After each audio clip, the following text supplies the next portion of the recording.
क्या आपने कभी उस रहस्य पर विचार किया है जिससे दो राष्ट्रों, भारत और पाकिस्तान का जन्म हुआ? किन गुप्त घटनाओं के कारण ब्रिटिश साम्राज्य की राख से इन दोनों देशों का निर्माण हुआ?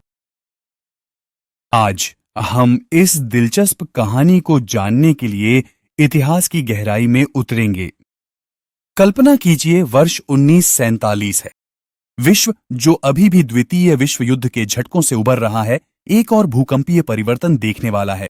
ब्रिटिश साम्राज्य, एक वैश्विक राक्षस जो कभी दावा करता था कि उसके प्रभुत्व में कभी सूरज नहीं डूबता, अब अपनी सबसे बेशकीमती संपत्तियों में से एक, हिंदुस्तान को छोड़ने के कगार पर है। लेकिन क्यों? एक साम्राज्य जो अपने साम्राज्यवादी उद्देश्यों पर गर्व करता था, वह संसाधनों और सांस्कृतिक विरासत से समृद्ध भूमि को क्यों छोड़ना चाहेगा? मेरे मित्रों, इसका उत्तर साम्राज्य की ताकत में नहीं, बल्कि उसकी कमजोरी में निहित है। युद्ध ने ब्रिटेन को बुरी तरह से क्षतिग्रस्त कर दिया था। उसके संसाधन कम हो गए थे तथा उसका मनोबल अब तक के सबसे निम्न स्तर पर पहुंच गया था।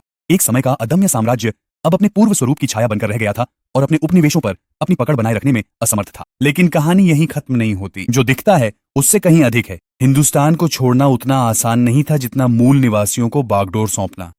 अरे नहीं, ये उससे कहीं अधिक जटिल था। यह दो राष्ट्रों, धार्मिक मतभेदों और राजनीतिक आकांक्षाओं से पैदा हुई दो अलग अलग पहचानों, भारत और पाकिस्तान की कहानी थी।